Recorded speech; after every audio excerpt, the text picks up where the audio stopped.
it's impossible to gain fat in an energy deficit because that defies the laws of physics. And the laws of physics, they're not going to change just because we don't like them. Okay. What usually happens is the cycle of dieting and regaining the weight faster than you lost it. This repeatedly tells our body to defend itself.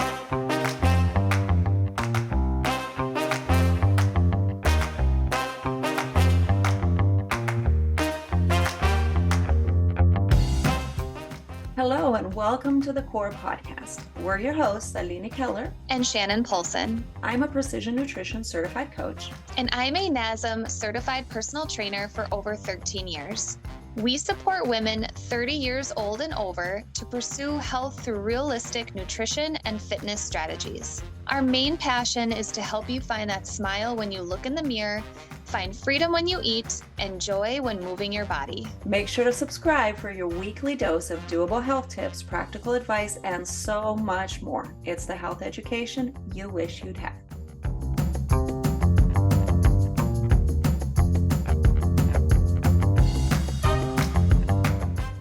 Hello and welcome to the Core.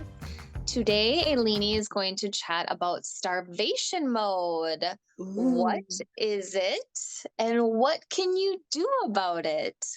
Yeah, this is a good one. I have actually been prepping this one for a very long time. And for all of you listening, I highly recommend that you click on the link in the description and go to the blog post, because you can follow along. There are some graphics there that can also help you get a visual for things a little better. And it's a tricky subject because so many people are extremely attached to this idea that starvation mode is what their problem is. It's where their problem lies. And I'm going to start by asking you to keep an open mind and to be open to understanding the science behind what's happening to your body so that you can start having some control over this weight management. So let's start with definitions. What is starvation mode? So starvation mode says that you can lower calories so much that your metabolism slows down to the point that you start to put on fat, even if you're in a calorie deficit. So essentially, it's saying that you can eat too little to lose weight, meaning that your body would magically store calories that you haven't actually eating. So on a physiological level, this is absolutely impossible. And to put it crudely, if starvation mode actually happened, nobody would starve.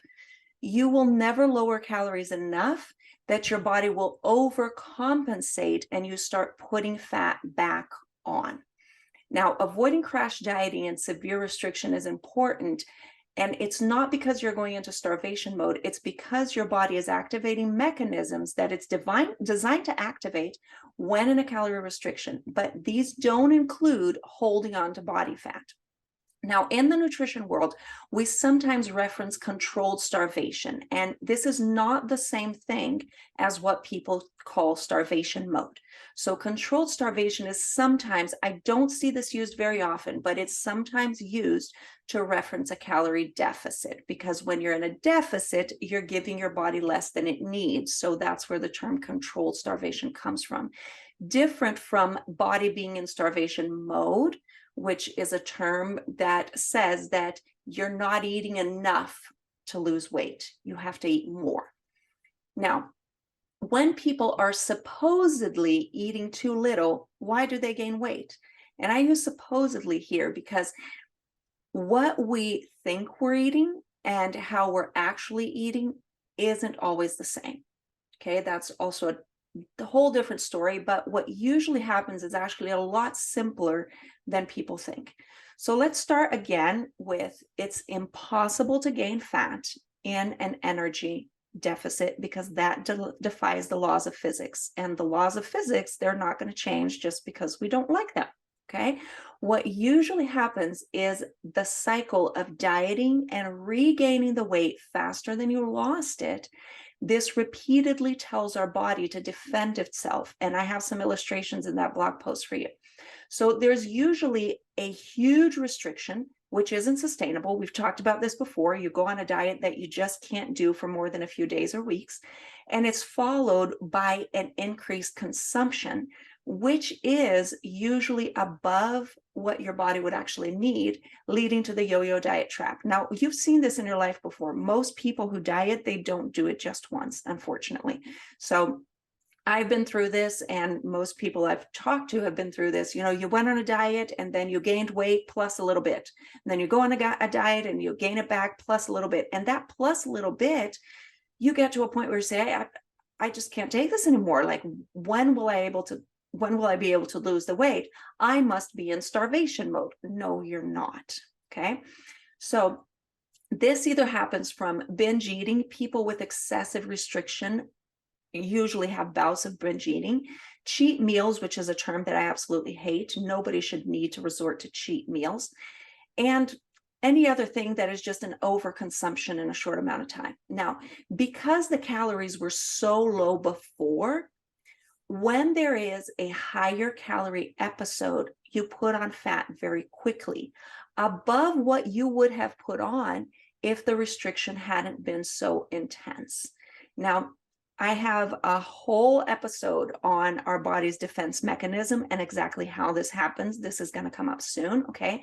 But for now, I'm just going to tell you that what we see in the studies is that when there is severe restriction, when you overeat, your body overshoots. Your body, it retains more. It's more efficient at retaining that fat than it would be. And we'll get into this in a little bit. So there are two very common problems that happen. The first one is that most people are very restrictive during the week and overeat during the weekend. Now, in our last episode, we even mentioned, you know, what if your weekend were actually, you know, the strongest part of your week? Because we usually see the opposite. The weekend is killing your results.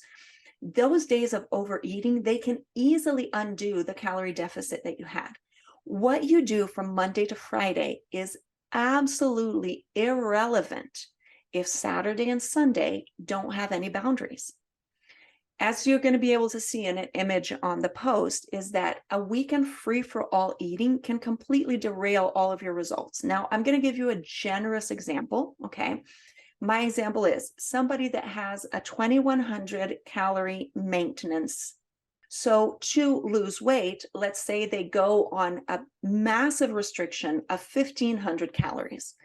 They do that Monday, Tuesday, Wednesday, Thursday, Friday, like they're super restrictive. They've gone from 2,100 to 1,500, which, by the way, it's just a massive, massive number. That is way beyond what you need to lose fat in a healthy way. But okay, person does that for 5 days. Then Saturday and Sunday, they eat 3,600 calories on the weekend because, you know, I was so good during the week and I'm feeling so hungry that they just eat like crazy. And there's so much of like, oh, on the weekend, I don't count calories. I just listen to my body. Except your body has activated defense mechanisms where listening to your body doesn't help you. So you did a 1,500 calorie restriction on the weekend. You had a 3,600 calorie weekend. At the end, your weekly average was 2,100, which was maintenance. So what happens when people start seeing that the weight isn't changing week to week, when they feel like they're in such a deficit? It's because if your weekend doesn't have any boundaries, you're going to feel like, oh, I'm in starvation mode because I'm in a deficit and not losing weight, because you're not actually in a deficit. The overconsumption a few days with the excessive restriction other days, it just balanced itself out. Best case scenario, it's balancing itself out and you're in maintenance, which some people actually call calorie cycling, is when you change the number of calories in certain days of the week. Now, if you're doing that in your maintenance calories, best case scenario, you're maintaining your weight. If you eat above your weekly maintenance average, you're going to gain weight. There's no two ways around it. It doesn't matter if you over restricted in the weekend. If your weekly during the week, if your weekly average is above your maintenance, you're going to gain weight. And we see this a lot. Another common problem is the chronic dieting with constant short bursts of overeating. Now, this mainly happens because of impatience, and we also have a massive diet industry that's not helpful because we have these 1 week diet, 5 pounds in 5 days, 30 pounds in 30 days, 21-day diet. We have all these very short diets, and people are chronically dieting. We just go over and over and over and over in these short bouts of diets. But in between, what happens on day 22? What happens when the week is over? What happens in the next month?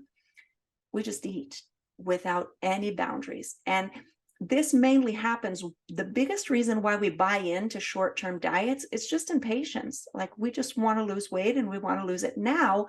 To hell with the consequences. And I hope that today you will realize that the consequences are not to be taken lightly. With chronic dieting, first of all, there's a psychological aspect of that feeling that you're always on a diet. It is draining. Nobody wants to be on a diet all the time. Like, you just want to get to where you need to go and then keep it that way. Stay in maintenance. But also, we want this to lose weight fast, and it's either for a party or a trip or an event, whatever it is. Our desire to lose weight very quickly becomes the focus. And with chronic dieting, what happens is that your metabolism slows more than it would slow in a balanced, responsible diet, which makes the overeating even more damaging. What happens in these cases is that after a goal is reached quickly, people eat more than their bodies can metabolize at that time. And obviously, you store fat, because if extra energy is going in and your body can't metabolize it, can't use it, it's stored as fat. Now, studies show that more weight is recovered than is lost, and this is called fat overshooting. This actually continues for several weeks after your body reached your weight before the diet. And this contributes to mostly fat overshooting. Now, however, while the body fat goes above baseline levels, the metabolism doesn't recover at the same pace. And that's when people think their metabolism is broken. You need to reset your metabolism. You need to reboost your metabolism. That's not it.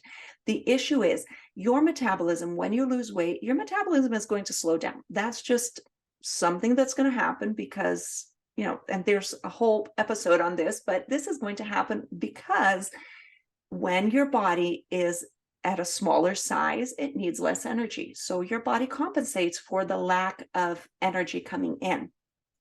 Now, your mechanisms to retain fat, to store fat, they go back to normal much faster than your metabolism goes back to normal. So what happens when you diet and gain weight and diet and gain weight, diet and gain weight? Your metabolism doesn't have time to catch up, but your fat storage keeps getting better and better. So your body is getting super efficient at storing fat and super slow at the metabolism. And it's not that it's broken, it's just that it wasn't a responsible weight loss. Repeated cycles of weight loss and regain are associated with long-term weight gain. So people that are chronic dieters in the long term are people that are overweight. Now, again, there's a great little graphic on the post that I would love for you to see, because what I show you is we have a little collection of fat cells. Everybody has fat cells in their body. You're never going to get rid of all of your fat cells. Everybody needs them. Okay, they're important. Fat is an important part of our organism. However, you have this little picture of the fat cells before you diet. What happens when we diet is that the first thing that our fat cells do is that they shrink. Okay, so you diet and your fat cells shrunk, except you did a super quick diet. So you gain back the weight very quickly. Instead of simply increasing in size, because the weight loss was so quick and the rate regain was so quick, what your body does is that it creates new fat cells. So now you have more fat cells than you did before, even though you're still at a lower weight than you were before. but then you continue gaining weight and you go back to the weight before the diet. Now, those fat cells, they increased in number and in size, correct? Because that first weight gain, they increased in number, and now you got back to that first weight, all the fat cells are bigger. And then when you because of the defense mechanisms, I promise I'm going to talk to you about this, because of the defense mechanisms, you kept gaining weight. And now all of those cells are bigger. So you have more fat cells and they're all bigger than the original size. So this is awful. I mean, I can't, there's no way to look at this. And again, look at the graphics. There's no way of listening to this and looking at this and saying that there's anything good in here. And what happens is every time you go on a new diet, your fat cells are going to shrink, but they're not going to decrease in number. Quick diets do not eliminate fat cells. They do not eliminate fat from the body.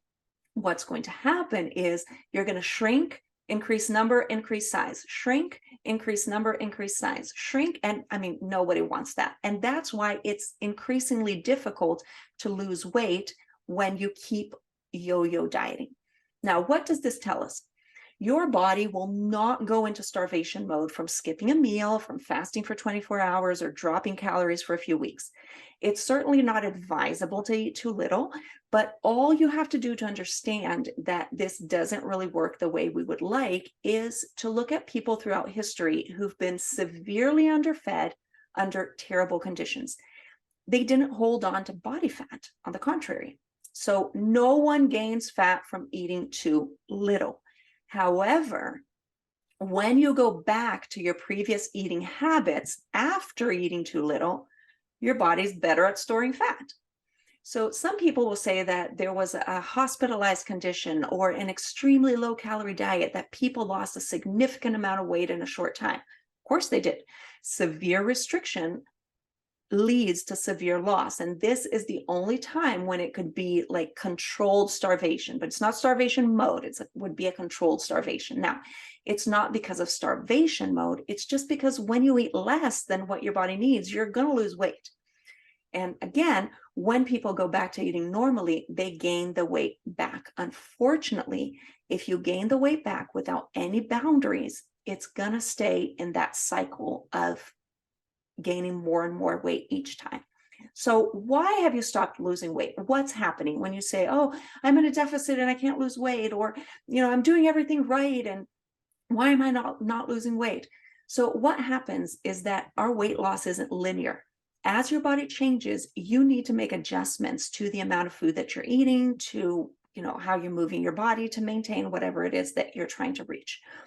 Weight loss results in a reduction in how many calories your body moves. And this happens through things like metabolic adaptation, adaptive thermogenesis, and exercise efficiency. Now, before I go into these numbers, I want you to remember that you're not going to lose weight every day. And go back to the post of not every time your weight fluctuates, it's not always fat gain. Go listen to that, and you're going to see details and trends. So first thing that happens is metabolic adaptation. It means that the smaller your body is, the less calories you need. Preservation of energy lowers your NEAT. And if you don't exactly know how metabolism works and the parts of it, we have a podcast episode all on metabolism, so go check that out. NEAT means all the movement that you do without thinking about it. That naturally lowers. That's not something you can control. When you're ingesting less energy, your body just uses less energy in day-to-day movement. And also, your body increases hunger to try to get you back to your previous weight. All of this means that you feel hungrier and you use less energy. Now, your body has defense mechanisms to try to get you back to your set point. And a set point is just the weight that your body is comfortable at, not necessarily your ideal weight, just a weight that your body has adapted to maintain easily. So your body doesn't hold on to fat, but it does activate mechanisms to try to make you eat more.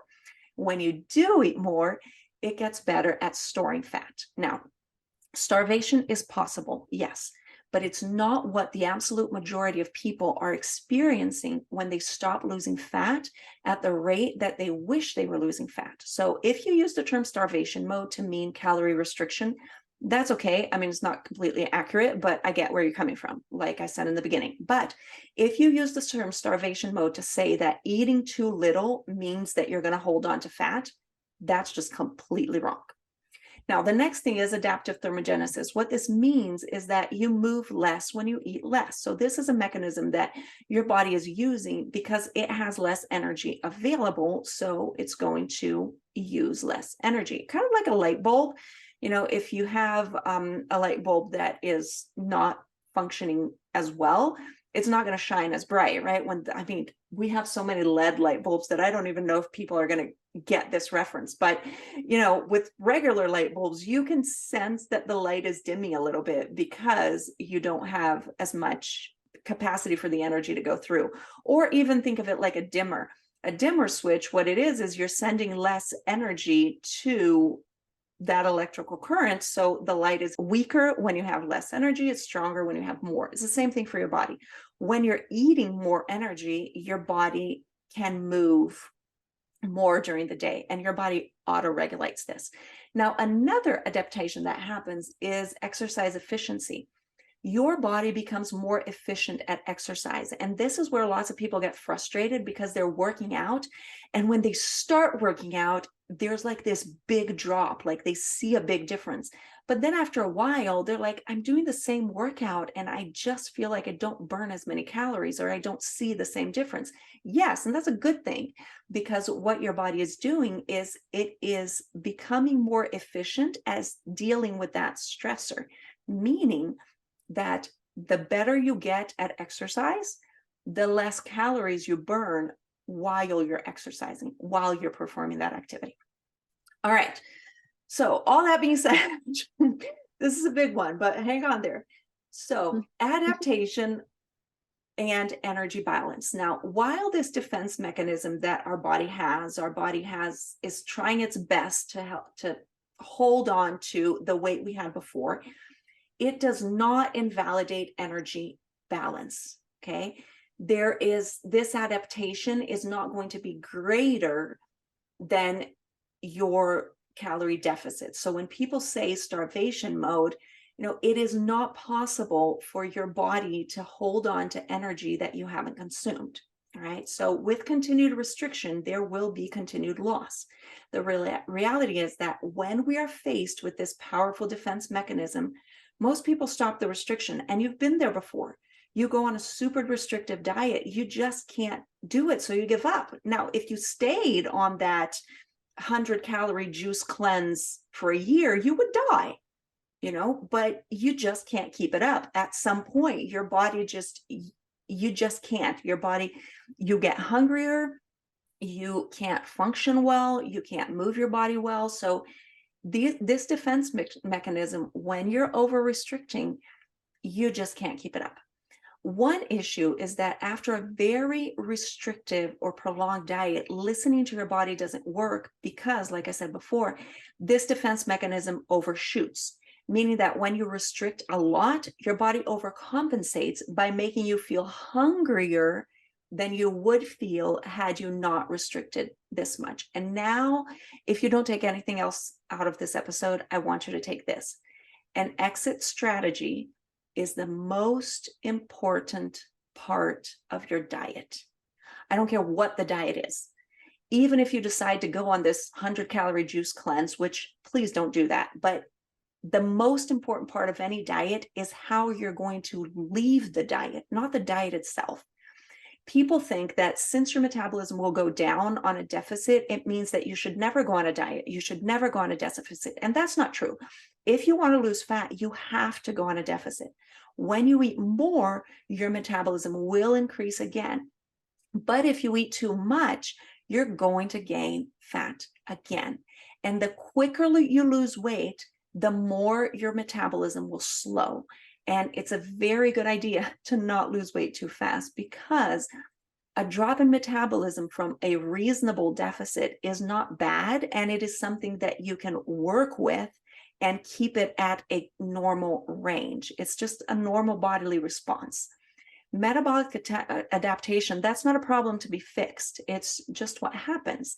And the only fix you need is to pay attention to your deficit so that it's not too high, because adaptation is normal, but a very restrictive diet lowers your metabolism too much. Now, I'm going to give you a trigger warning right now. Skip this 5 next seconds if you want.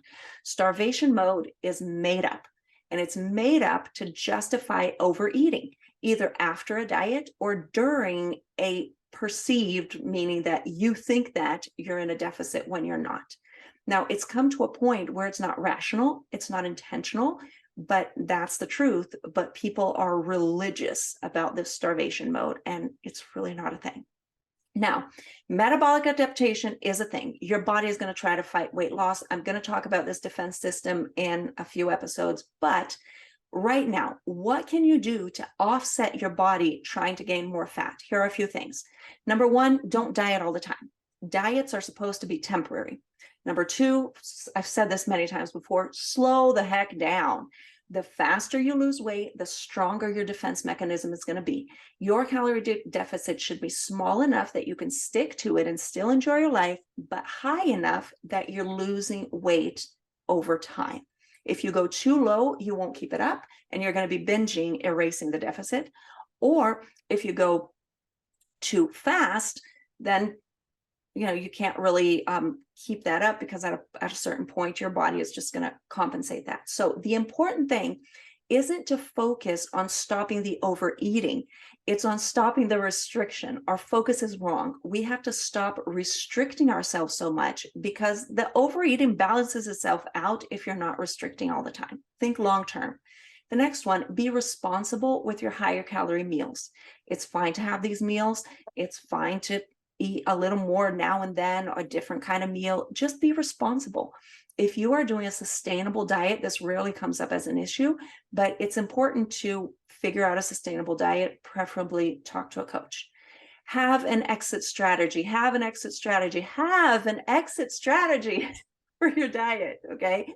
Don't just jack up your calories, okay? Again, talk to a coach and figure out how you're going to end your diet. The next one is separate your weight, the number on the scale, from body fat. Our weight fluctuates for reasons that aren't fat. We've covered this. Go listen to the episode, okay? If you always think of your weight as fat, you're going to think that you gain fat every time the scale spikes, and you're going to assume that you're in starvation mode. Resistance train.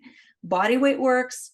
Lifting weights is better. Why? Because this helps maintain muscle mass. Exercise helps regulate hunger and satiety, and it really does help improve your metabolism over time and offset a little bit of that metabolic drop. Keep your protein intake high. Protein helps keep you satisfied, supports muscle maintenance, reduces cravings, and reduces overall calorie intake. And finally, if you have a lot of weight to lose, take some diet breaks. It's important to teach your body to maintain your new weight when done for longer stretches. So for short breaks of a few days, this can temporarily boost some hunger hormone levels, but it's important to not eat like an idiot when you're taking a break, okay? It's a break, it's not a free-for-all. So again, having a coach to walk you through these loss and break periods is a great investment. Whew. Okay, that was a long one, and I hope you learned something. Go check out all the graphics and all the stuff. Everything is there for you. And I promise there's more information coming. Awesome. Take a deep breath. Stretch out your arms a little bit there. That was awesome. People never see us, right? But we always have a little stretch when we finish an episode. Yep. That's exactly it. That's good to know. I got to tell you one thing. When I was in high school, we always talked about starvation mode. Oh, like, yeah, it's a great cop-out. You know what I mean? Like, oh, I didn't eat for a day and now I did, and my body's in starvation mode. So it's funny, and it's good that you clarified it as a 35-year-old female, what is starvation mode? So that is awesome. All right, in our next episode, I'm going to chat with you on the action phase and maintenance phase of your exercise sessions. So stay tuned. It's going to be awesome.